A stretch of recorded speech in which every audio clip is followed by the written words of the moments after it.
ဒီနေ့တော့ငါတမ်ပူရာချိုချင်လေးချက်ပြမယ်เนาะဒါကတော့တလားပီယာဒါက boneless skinlet လုပ်ထားပြီးသားတမ်ပူရာနဲ့ကြော်ဖို့အတွက်เนาะညာတလားပီယာကိုလုပ်ထားပါတယ်ပြီးပြီဆိုလို့ရှိရင်เนาะဒီမှာဒါကတော့ချက်သွန်းနေcarrot ကနောက်ပြီးလို့ရှိရင်ခရမ်းကျင်သီးရဒါလည်းအစင်သိလုပ်ထားမယ်ပြီးပြီဆိုလို့ရှိရင်เนาะဒီမှာတမ်ပူရာကြော်ဖို့အတွက်ဒီကတော့တမ်ပူရာအမောက်နောက်ပြီးလို့ရှိရင် capsule နဲ့ပထမဦးဆုံးကတော့ဒီဥစားအတွက်ကိုကြော်ဖို့အတွက်ကိုအရင်ဆုံးထည့်မယ်ဆော့ကိုဆက်ပြပေးမယ်နော်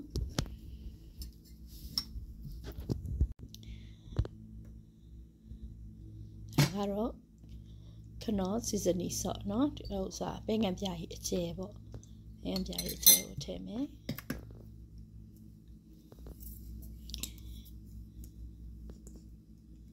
ဒါခီယူစီမမတစိတ်ကိုသုံးထားပါတယ် oyster sauce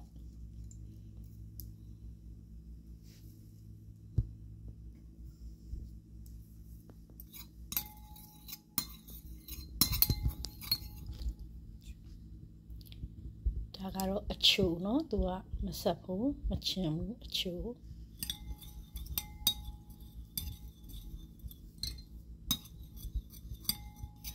chili sauce sweet chili sauce ဒီလိုဆိုလို့ရှိရင်เนาะဒါကတော့ hot sauce เนาะ hot sauce ကိုထည့်မယ်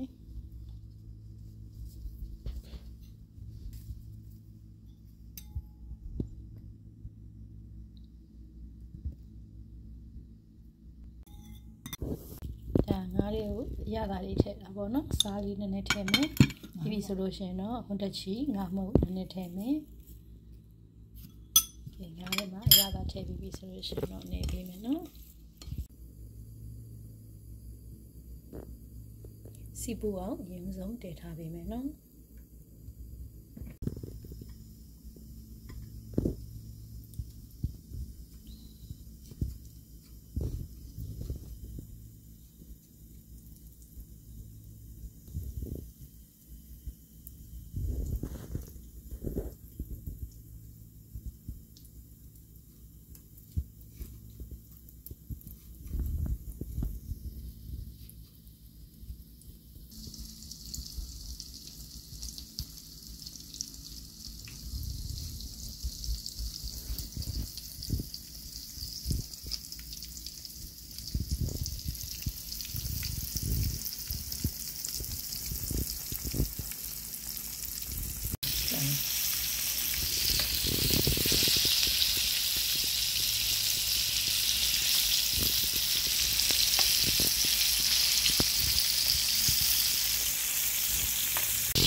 လိုမျိုးလေးเนาะ crunchy တစ်ချက်လေးဖြစ်သွားပြီဆိုလို့ရှိရင်เนาะထည့်လို့ရပါပြီ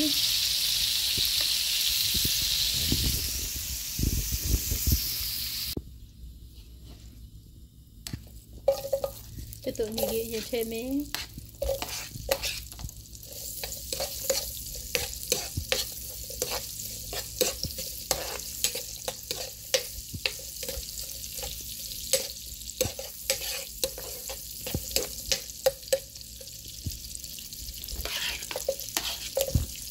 မုံလာဦးအနည်း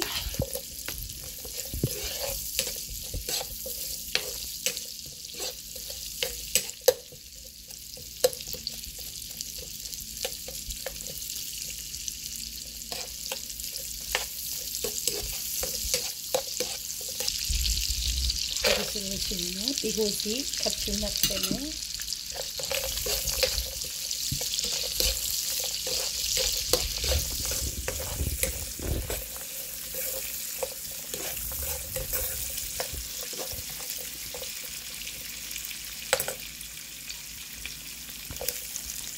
ချင်သည်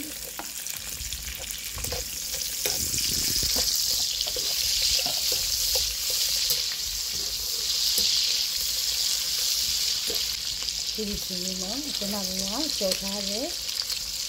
ငါးထံပြရထည့်လိုက်ပါမယ်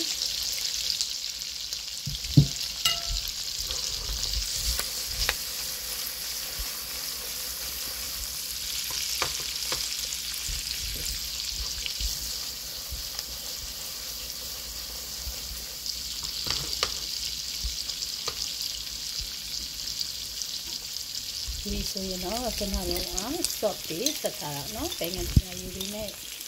နေစီနဲ့ဆက်ထားတဲ့ shop တောင်းထည့်လိုက်ရုံပါပဲ